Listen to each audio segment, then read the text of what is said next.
At ito naman po yung aking talbusan na kinukuha na ng mga nilalaga ko pong talbos. Ayan. Yan po yan. Oh. Sa tindi nga po ng ulan kasi naano po ba siya, yung parang lulusaw din yung iba. Buti nga po ay makapal pa rin siya. Yan po. Yan po yung mga kasama niya. Langka. Yung papaya nga po, yung nalulusaw. Yan po. Po, yung pong patola tagal-tagal na rin po hindi pa siya nakikitaan ng bunga. Ayun na po siya sa babaw na ng mangga. Umakit na po siya, gumapang na sa ibabaw.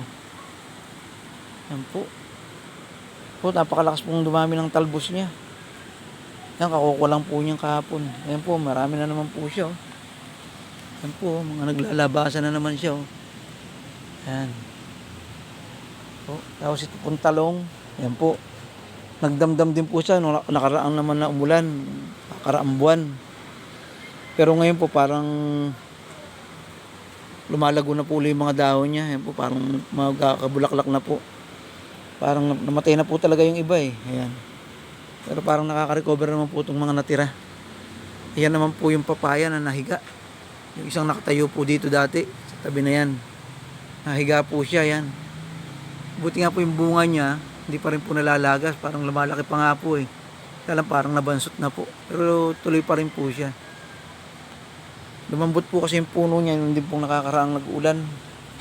Parang nagkaroon pa siya ng puti-puti sa puno. Ayan po. Ganyan po pala pagka matindi ang ulan, tapos yung mga halaman na tulad po ng papaya. Kasi maraming halaman din po na naapektuhan talaga ng sobrang ulan na. Malambot po yung puno niya. Parang nalulusaw po yung iba. Yan po yan. Salamat po muli sa inyong lahat.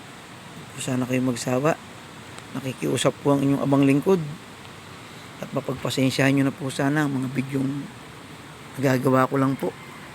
Salamat po.